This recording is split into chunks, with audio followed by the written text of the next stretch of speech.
Do you suffer from headaches, or do you know someone who does? If you do, know that you are not alone. The head is actually the most common site of pain in the body. Headaches can range from mild head ache, pain or tension that comes and goes, through to constant, intense, throbbing pain so bad you have to crawl into bed with all the curtains pulled and a bucket by your side to throw up in. Some people find it difficult to describe their headache or their head pain. However, others commonly describe their pain as throbbing, squeezing, constant, unrelenting, or intermittent. The pain may be in one part of your face or skull, or it may be generalized, involving the whole head. Headaches may arise seemingly out of the blue, or they may be associated with particular types of activity, such as computer use or during or after exercise. A headache may start abruptly, or it may come on gradually over time. It may reoccur time and time again, exactly the same, or it may get worse and worse each time you have one. A headache is often associated with nausea and vomiting. This is especially true with migraine headaches. Headaches, like any pain in the body, is a sign that something is not quite right.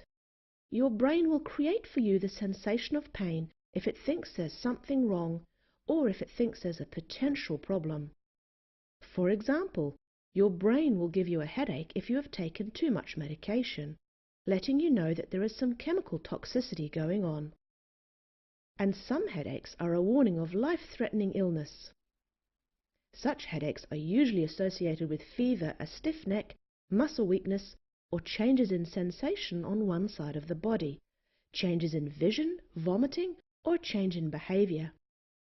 But for most people, headaches are not a sign of life-threatening illness, and are more the consequence of lifestyle and daily behavior. We know now from a lot of neuroscience research studies that when your spine is not moving properly, this changes the way your brain perceives what's going on in and around your body, the way it integrates all sensory information, and the way it controls your body. The movement of your spine is, in other words, very important for your brain to know where you are in space. And since you cannot see your spine with your eyes, your brain relies on the information it receives from the small muscles closest to your spine and skull. If the segments of your spine are not moving properly, what chiropractors call being subluxated, this may for some people manifest as headaches. Others may experience back pain, and some babies may experience colic, and for some kids they may not be fully aware of their bladder at night and may end up with bedwetting, and I could go on and on and on. Research has also shown that when a chiropractor then gently adjusts these subluxations, those spinal segments that aren't moving properly, it helps the brain to more accurately see what is going on in and around the body. This helps your brain to accurately feel or see what is really happening in your body, so it can properly control and regulate what is going on. It doesn't have to guess or make stuff up anymore about what movements you should be making, what your autonomic system should be doing, and what symptoms you should or shouldn't be feeling.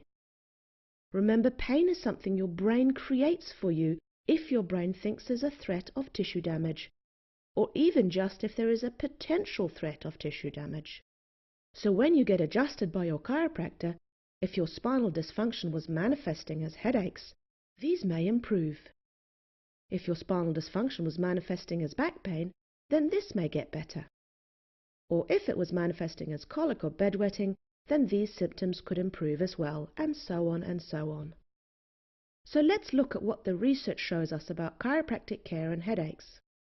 Researchers have reviewed all the randomized control trials that have looked at the effects of chiropractic care or spinal manipulative therapy on headaches. In these studies, they have compared chiropractic care to sham care or other interventions, and the results show that chiropractic care does help some people with headaches and migraines. In one study conducted in Australia and published in 2000, the researchers looked at 127 people suffering with migraines. The researchers looked at the effects of 2 months of chiropractic care compared to 2 months of no chiropractic care, and recorded the participants' migraine frequency, duration, disability and medication use. After 2 months, they found that the chiropractic group got better compared to the control group with all their migraine outcomes that they looked at. They found that for about 1 in 5 people, their migraine almost went away completely after 2 months of chiropractic care. And for half of the study participants, their migraine frequency significantly reduced. The results of this study suggest that a large number of migraine sufferers respond really well to chiropractic care. We don't know for sure who will respond well, and we don't know how much of an influence the placebo effect has. But for some people, when they get under chiropractic care, their migraines almost completely resolve within just a couple of months. Looking at another study, published in 2010, 80 patients with chronic cervicogenic headaches received 8 weeks of chiropractic care. Another group of 80 patients with chronic cervicogenic headaches received 8 weeks of light massage. The researchers compared the patients' pain scales relating to the headaches and their neck pain, and also the frequency of headaches and their medication use. They also looked at whether it made a difference seeing a patient once or twice a week, and they followed them up over a 24-week period. What they found was that patients receiving chiropractic care improved significantly compared to the control group that was receiving massage. Pretty much all of the pain and disability scores were better in the chiropractic group. And for some of these pain scores, the improvements lasted the full 24 weeks. The chiropractic group also had fewer headaches and took less medication by the end of the follow-up period. There appeared to be a small beneficial effect from being seen more often, but the results of this study weren't conclusive when it comes to frequency of care.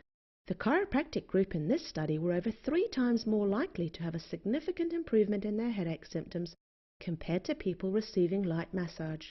So for some people, if their spines are not functioning well, it can cause headaches or migraines. But for others who have spinal dysfunction, what chiropractors call subluxations, it may cause back pain or neck pain. And for others it may cause clumsiness or reduced sports performance, or changes in your mood, or completely other symptoms such as colic, bedwetting or high blood pressure. The thing is, we don't yet know exactly how subluxations are going to affect you. We need to do a lot more research to figure this out. But in the meanwhile, why don't you consider chiropractic care? Make sure your spine is functioning well so you can operate at your best.